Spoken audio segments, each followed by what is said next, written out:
टेक्नोवेज में आपका स्वागत है। आइए दोस्तों, बहुत सारी ज़बरदस्त गर्मा गर्म खबरें एज ऑलवेज, लेकिन थोड़ी सी बात करना चाहता हूँ, बहुत इंपॉर्टेंट है। अगर जिन लोगों को ये सुनना नहीं है तो वो आगे स्किप कर सकते हैं टेक न्यूज़ पर। लेकिन बात ये हो गई है कि मैं एक्चुअली में इस प्लेटफॉर्म पर कभी भी ऑफ टॉपिक बात नहीं करता हूँ, मतलब खास करके दूसरे इन्फ्लुएंसर्स पर। वो अपनी लाइफ में क्या करें, मुझे क्या करना है, सबकी अपनी पर्सनल लाइफ है, सबका अपना तरीका है।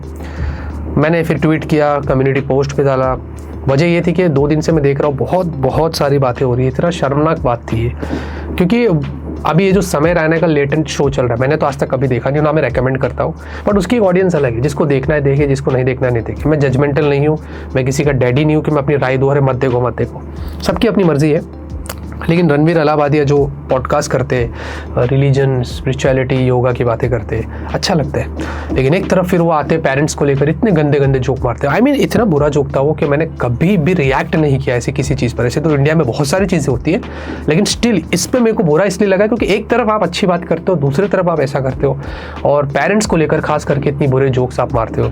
एक लड़की भी वहाँ पर थी जो गंदी बातें करी। लड़की होने के नाते इतनी अपना, हमारी सभ्यता में ये चीज़ है नहीं। मतलब डार्क ह्यूमर के नाम पे आप गंदी बात करके कूल बनना, आई डोंट थिंक सो कि ये इट मेक्स सेंस। अच्छी बात करके भी यहाँ पर इंडिया में लोग काफ़ी सारे अच्छे काम करते हैं, पॉपुलैरिटी मिलती है, लोग बहुत आगे बढ़ते हैं। तो मैं आज के जो यूथ है उनसे एक ही चीज़ कहता हूँ कि आप ऐसे लोगों से इंस्पायर्ड मत होइए। सिर्फ एक आपको सीक्रेटली अगर कुछ वीडियोस देख के ठीक है आप वहाँ से बाहर निकल जाइए, लेकिन इनसे इंस्पायर्ड मत होइए कि आपको इनके जैसा बनना है। बनने के लिए तो इंडिया के अंदर बहुत बड़े लोग हैं जिन्होंने बहुत अच्छे काम किया, उनको अपना रोल मॉडल बनाइए, ताकि फिर आप अपनी लाइफ में बहुत प्रोग्रेस करेंगे। ये सारे जो लोग आते हैं, ये बस खाली जो दिल में आ रहा है गंदी बातें कर रहे हैं, बोल रहे हैं, और मुझे लगता है कि ये चीज़ जो है ना कम्प्लीटली, ऐसा तो उसकी मर्जी है, बट मेरे हिसाब से ये गलत है, बहुत गलत है। स्टिल मुझे फिर भी ठीक लगा कि रणवीर अलाहाबादिया उन्होंने अपॉलॉजी दिया अपने इंस्टाग्राम के ऊपर, बताया कि उन्होंने जो किया वो गलत किया। ठीक है, वो अपनी जगह पर सही है कि उन्होंने एटलीस्ट एक अपॉलॉजी डाला, उनको रियलाइज़ होगा जो उन्होंने किया वो गलत किया। लेकिन जो हुआ है वो कम्प्लीटली एक्सेप्टेबल नहीं है। ये हमारे देश की सभ्यता नहीं है। गंदी बातें पेरेंट्स को लेकर, इसको लेकर, और वो लड़की भी क्या बोल रही थी, मैं तो जानता भी नहीं उसको कौन है वो, बट स्टिल तो आपसे ये रिक्वेस्ट है, जो यूथ मुझे देखते हैं, आप अपने रोल मॉडल अच्छे चूज़ करिए, ऐसे शोज़ को इग्नोर करिए, कोशिश करिए, बाकी आपकी मर्ज़ी है। और लाइफ में गंदी बात करके, गंदे जोक्स मार के ही कूल बनना नहीं होता, अच्छे काम करके भी लोग कूल बन सकते हैं। बस इतना ही बोलना था, अब ज़्यादा इस बारे में बात करेंगे नहीं। मुझे बहुत बुरा लगा, सोचा आपसे शेयर करते हैं। मेरे जो ऑडियंस है उनको थोड़ा सा मैं गाइड कर लूँ कि हाँ भाई, ऐसे लोगों से थोड़ा, ऐसे शोज़ से अपने आप को सेव करो, उतना ज़्यादा अच्छा हो। बाकी आपकी मर्ज़ी है। आगे बढ़ते हैं, बहुत सारी वीडियोस रेडी हो गए, कंपैरिजन, ये वो सब कुछ कमाल के वीडियोस आ रहे हैं। फटाफट से आज की टेक न्यूज़ शुरू करते हैं।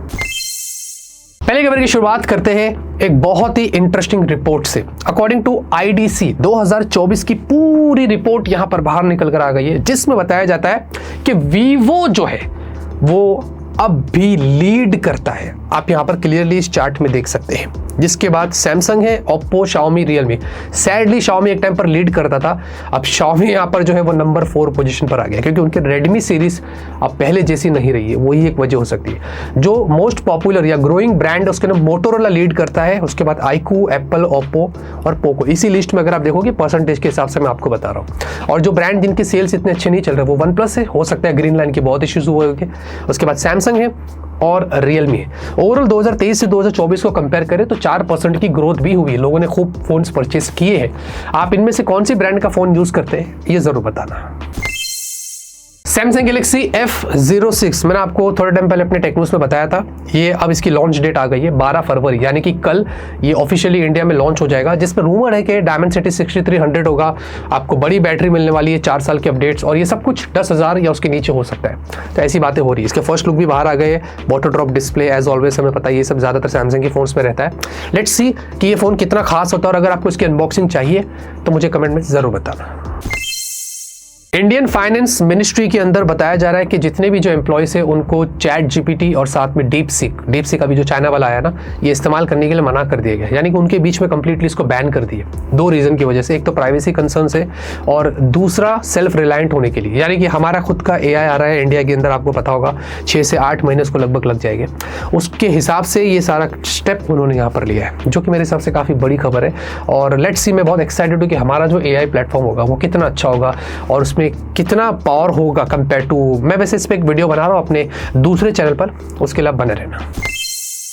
बाय द वे दोस्तों, टॉप 10 चिप मैन्युफैक्चरिंग कंपनीज की लिस्ट यहाँ पर आ गई है 2024 में।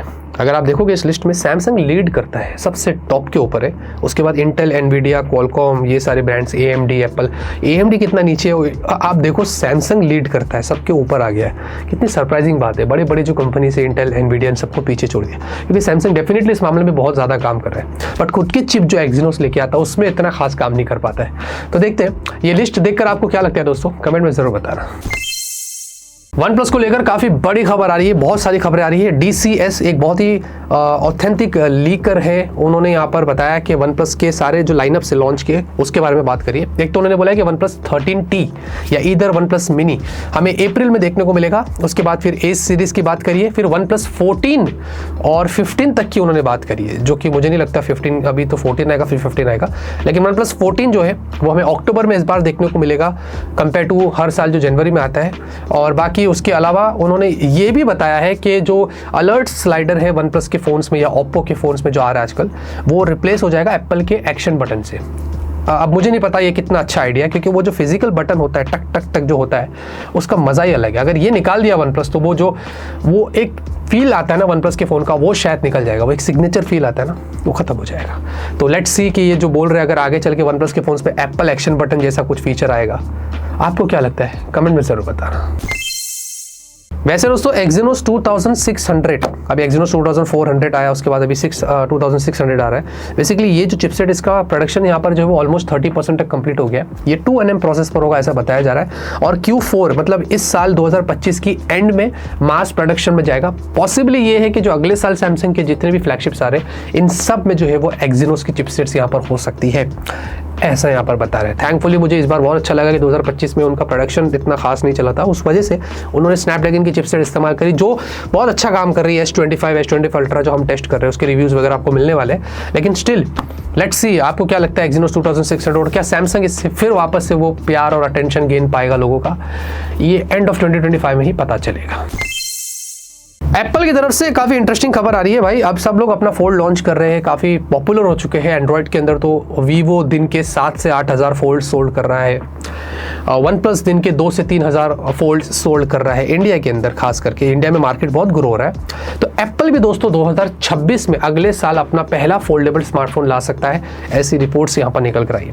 अब हमें पता है कि डेफिनेटली ये फ़ोन काफ़ी ज़्यादा महंगा होगा, लेकिन कितना प्रैक्टिकल होगा, और अभी एप्पल शुरुआत ही कर रहा है, तो उसके अंदर कितने बेसिक फीचर्स देगा इसके ऊपर यहाँ पर गौर करने वाली बात है। क्योंकि एप्पल बहुत ज़्यादा कॉस्ट कटिंग करता है, सिर्फ ब्रांड का यहाँ पर उसका पैसा है। तो देखते हैं दोस्तों ये कितना अच्छा होगा, कितना चलेगा या नहीं चलेगा, ये तो 2026 में ही शायद हमें पता चलेगा। और हाँ, साथ ही साथ एक और खबर भी दे देते हैं, आईफोन से रिलेटेड ही है। आईफोन 17 प्रो के फर्स्ट अर्ली रेंडर लुक यहाँ पर आ गए हैं। ये मैंने भी ट्वीट किया था, कोई एशर करके है, इन्होंने ट्विटर पे डाला था। उन्होंने बहुत हाई क्वालिटी रेंडर बनाया है, और आप देखेंगे ये फोटो बहुत अजीब लग रहा है मुझे, मतलब it doesn't make any sense एक एप्पल फ़ोन के हिसाब से। इसमें पिक्सल के और काफ़ी सारे फ़ोन्स के जीन्स लगे हुए तो देख कर लग रहा है कि एक what is happening with Apple. I am not sure कि ऐसा होगा या नहीं होगा, बट मुझे नहीं पता, मैं आप पे छोड़ता हूँ। ये देखकर आपको कैसा लग रहा है, कूल लग रहा है या बैड लग रहा है, या जो भी आपको ठीक लगता है, जो रिएक्शन है आपका वो कमेंट में छोड़ दीजिए।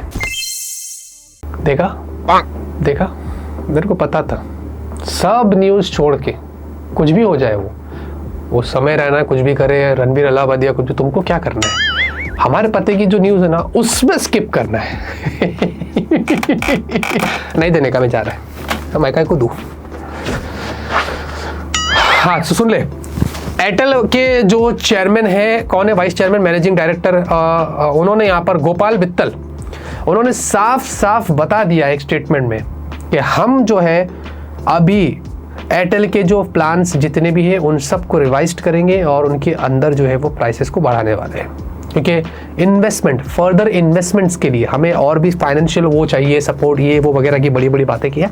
उस चक्कर में उन्होंने बोला कि प्राइसेस और बढ़ सकती है। उन्होंने ARPU की बात करी, एवरेज रेवेन्यू पर यूज़र। आज भी वो बोलते हैं कि जो ARPU है इंडिया का कंपेयर टू ग्लोबल वो सबसे कम है। इंडिया में अभी भी वो ऐसा बोलते हैं कि डेटा बहुत चीप है।